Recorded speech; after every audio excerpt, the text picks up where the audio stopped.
Hello, Tom. Hello, how's it going? Good. Thank you for joining me on the Podfast this week. That's all right. First time at the hot desk. I know. I mean, first time you've been in the studio, though. First time. I mean, I've always sort of seen it from the outside in, from the coffee house. Yeah. So I was thinking, it would be nice to sort of be in there at some point. You know what I mean? So, but yeah, it's lovely. It's quite warm though. I know, it's a bit hot, isn't it? Yeah. But you're in the hot seat. So... I'm in the hot seat. I am. Yeah. And we get a bit of privacy. We've got the blinds down, which sort of helps a little bit. So not too bad. But this is getting broadcasted, so not too much privacy. I know. But it is what it is. So, could you please introduce yourself and tell us a bit about what you do? Sure. So I'm Tom Williams. I'm a freelance cinematographer and documentary filmmaker. I work with brands all around the world, big and small. I base myself locally in Warwickshire. It's a great location because I can get down to London easily. I can get to all the airports. I can drive all up and down the country with ease as well. And so I've been doing this freelancing for nearly 3 years now. I've worked in agencies for 5 years prior to that. And there seems to be massive demand for video as the years go by. Obviously, this will be probably uploaded as a video as well on the Instagram. And it's great. Nice. So why did you decide to go freelance? So I went freelance for a couple of reasons, but the main one was that during COVID, I think myself, like many, we sort of went through a phase of sort of reevaluating your lives a bit.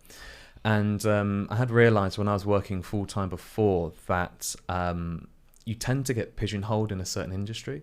And when you're sort of working within that rigid sort of daily routine, there's not much flexibility or freedom to sort of experiment, to start making speculative projects and that sort of thing, to really pivot your career in the direction you want to go.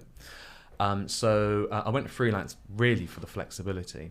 So it means that I can, earn the money, work on the bread and butter projects that will bring the money in, but it affords me the time to then do all my own projects as well in order to sort of improve my portfolio and really sort of move my career in the direction I want to go in.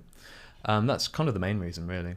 Yeah. So obviously with freelance, it can kind of be a bit of a stressful industry, I can imagine. Mm-hmm. So how do you kind of go about getting new clients? What would be your top tip for anyone? So it took me a few attempts to get clients. I wouldn't recommend cold calling, really, especially when you're starting out. For me, the most successful thing has been quite hot on LinkedIn and Instagram. For me, particularly LinkedIn, because with LinkedIn, you're connecting directly with account managers, producers, people working for agencies. Whereas for me, Instagram has just been a bit more it's been more of a showcase for portfolio, and that's kind of it.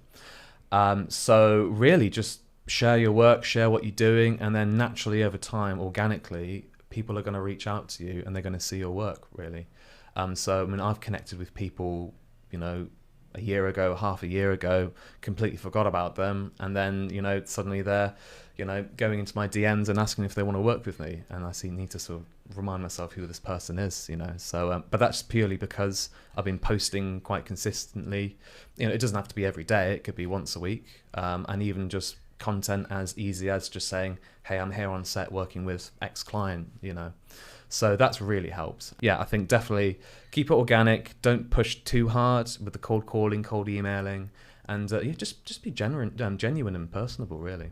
Yeah, makes a lot of sense. And I think a lot of freelancers, what they struggle with sometimes is trying to find a little bit of a work-life balance. So, in the corporate world, it's kind of you're working 9 to 5, and then it's job done by 5, you go home and you relax. So what would be your kind of top tips for trying to find a work? Do you have a work-life balance, or is it all kind of go?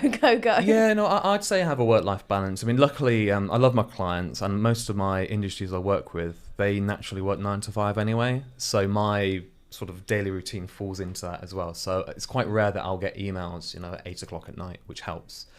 So I'm quite happy to keep a foot in the door within that kind of more corporate industry. But that's not to say. So, for example, I'm starting to work with a lot of international clients at the moment, and time zones I need to consider. So I'm starting to learn, how do I kind of deal with, waking up at 5 o'clock in the morning to have a Zoom call with someone in Hong Kong or Tokyo or something like that. So I'll just try and set boundaries, really. The best clients you work with, they're not going to mess you around, really. And you will find that, especially if you're starting out, you might have to work with people who, you know, they might mess you around a bit. They might want to bring your prices down. They might want to ask you to do certain things for free.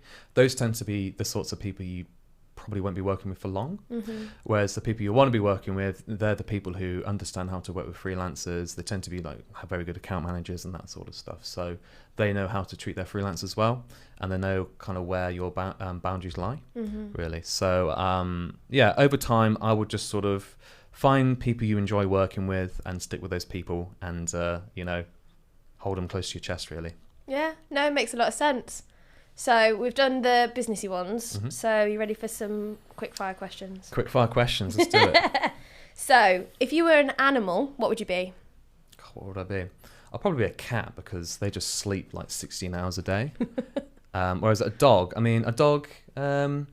bit more active, a bit goofier, but I think a cat, you know, you can just sort of get away with being grumpy and sleeping all day, really. Which, you know, rent free, living at someone's place, you know. Yeah, that sounds about right. Not too bad. Going to get food wherever you can. Pretty much, yeah. It's not bad, not bad. What would you say you're snobby about? What am I snobby about? Oh no, that's going to be a tough one. What's something that has to be right, or has to be... Oh, I mean, it might have to be something... It might have to be something quite technical, like I'm quite picky about my work, and I don't want to like toot my own horn, but I think technically I'm quite precise. So like sound design has to be great, color grading has to be great, and everything. So I don't want to say it's snobby, because I'm just trying to do my job well, really. But yeah, no, I'd say I'm probably quite picky about these sorts of things, kind of attention to detail. That's a good thing to be picky about, though. Well, I wanted to kind of do a more positive spin on the question, you see. You know, because it sounded a little bit negative, to be honest. So. Just do my job right. Basically, yeah. So what law would you introduce if you were a king for the day? What law would I introduce? Oh, I do... Is Fizz Friday still a thing at Mill Street? It is indeed. I'll do Fizz every day. Nigel, are you watching? I know, right? Every day. Basically. Let's check the books on that. Exactly. Tom drinking it. I mean, next day shoot. Exactly. That's your... Well, yeah. Just think about your hangover words. Exactly. Well, thank you, Tom. Thank you. Yeah, it's been a bit of a spontaneous, you know, podcast session. Yeah, I know. But thank you. I should definitely do another one at some point. Yeah, we'll definitely get a petition out there for Georgina Waterhouse to get involved in the next Podfast, because she nominated Tom to do it in her place. And I get a free coffee. Exactly. Yeah. Win-win. No, you're getting a free fizz. There we go. Right, thanks, Tom. Thank you very much, Holly.